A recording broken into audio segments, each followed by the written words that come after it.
Have you ever had a feeling, a gut instinct that something just isn't right, even when everything seems normal?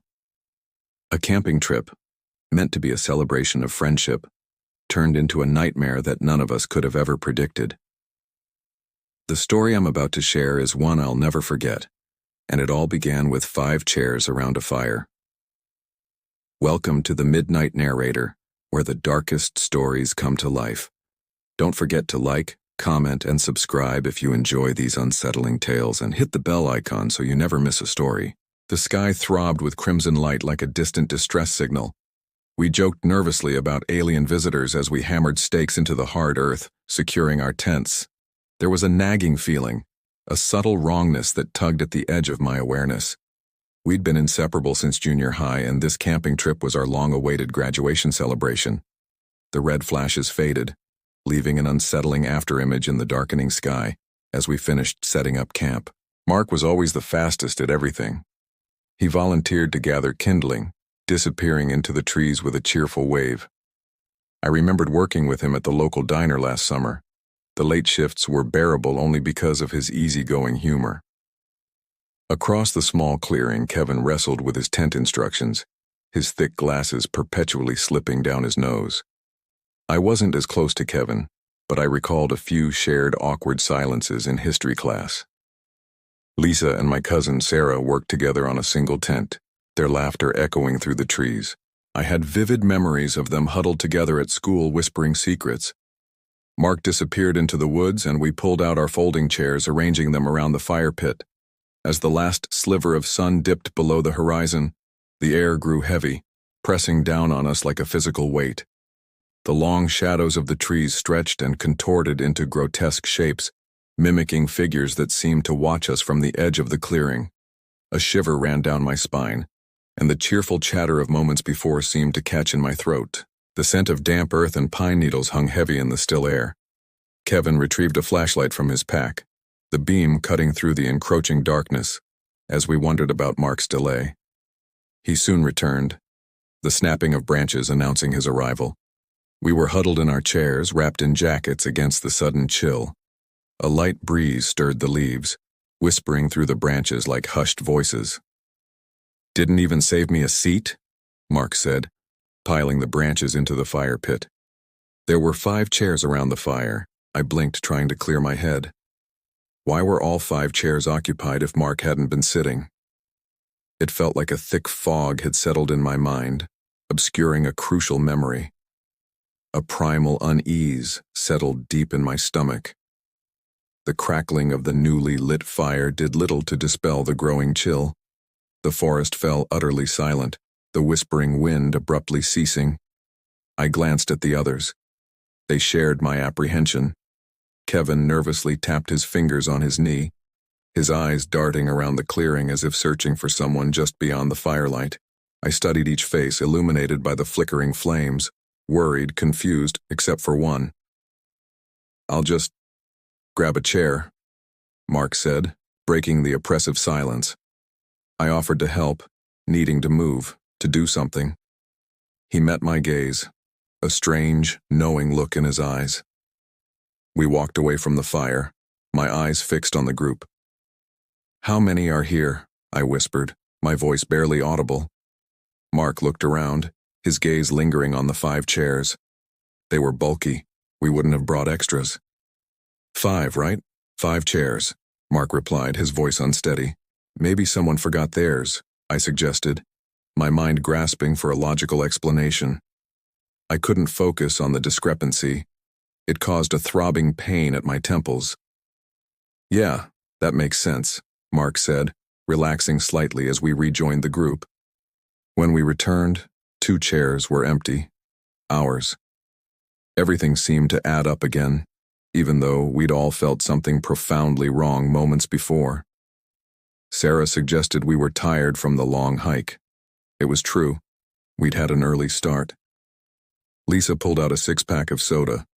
We'd brought extra for later. It was quickly emptied. We huddled closer to the growing fire, sharing stories. Lisa was recounting a strange experience she'd had home alone when a chill ran through me, despite the fire's warmth. A detail I'd overlooked suddenly became terrifyingly clear. "Who started the fire?" I blurted, interrupting Lisa. Everyone looked momentarily annoyed, then their expressions shifted to confusion as they realized they didn't know the answer. I scanned their faces, illuminated by the flickering flames, familiar, pale with growing fear. The smell of wood smoke mingled with the damp earth, a strangely unsettling combination. "Wasn't it you, Mark?" Kevin asked. Mark shook his head. "I thought someone behind you did," Sarah said, looking at me.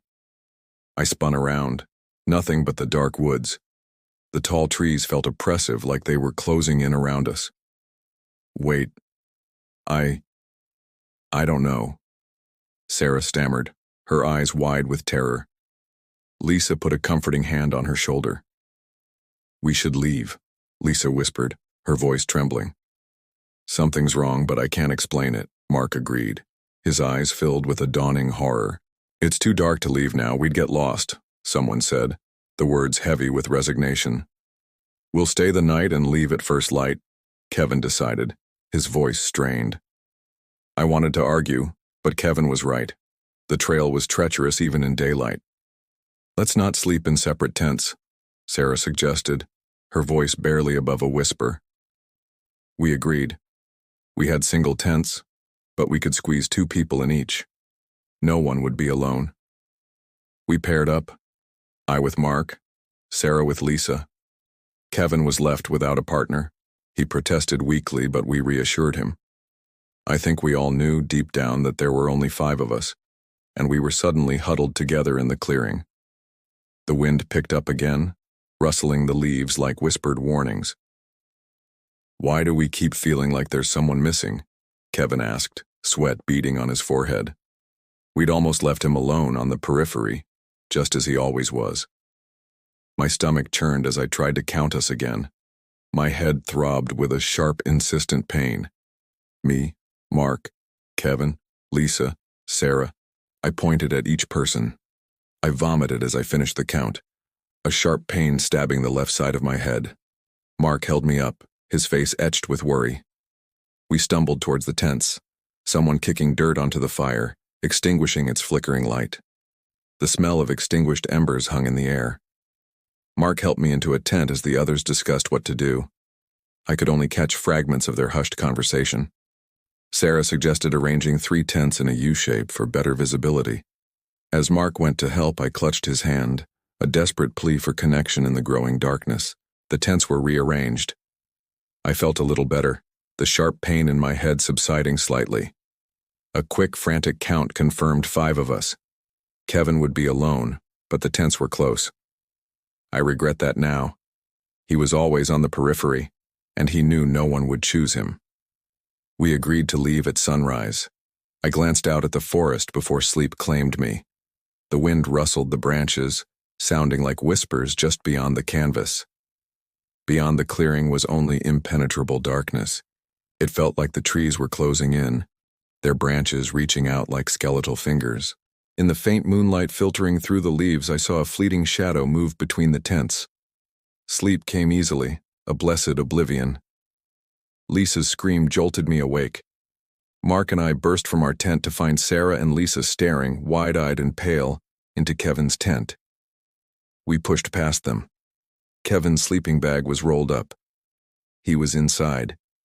His head was at the center, his face twisted in a silent scream. The rest of his body was contorted around it, the blue fabric of the sleeping bag soaked in dark, viscous blood. Mark zipped the tent shut, a look of pure horror on his face.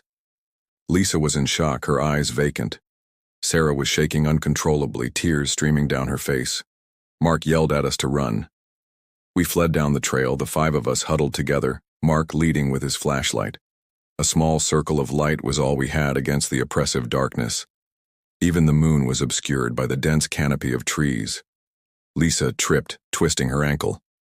We stopped, the beam of the flashlight shaking wildly. Someone, I think it was Sarah, said they knew how to splint it. They dragged her a few feet into the woods just beyond the edge of the trail. It happened too fast. Sarah ran after her screams, her own cries mingling with Lisa's. I was about to follow when Mark grabbed me, his grip tight. "We have to go," he yelled, his voice hoarse with terror. I hesitated, my heart pounding in my chest, then turned and ran as Sarah's cries abruptly stopped, silenced as if a switch had been flipped. Mark and I ran, stumbling through the undergrowth, desperate to reach the car. There was nothing we could do. At some point, there were three of us. Mark, me, and something heavy, silent, behind us. The smell of blood and damp earth hung in the air. "Who's behind us?" I gasped, my breath coming in ragged bursts. Mark turned, the flashlight beam cutting through the darkness. Confusion, then fear, then a terrifying rage contorted his face. "Keep running." And that's the story of the 5 chairs. Some say the forest hides secrets we'll never understand, and others believe it's just the human mind playing tricks. What do you think really happened that night? Let me know your thoughts in the comments below. If you enjoyed this story, don't forget to like, subscribe to the Midnight Narrator, and hit the bell icon to join me for more chilling tales. Until next time, stay safe and remember, sometimes the scariest things are the ones we can't explain.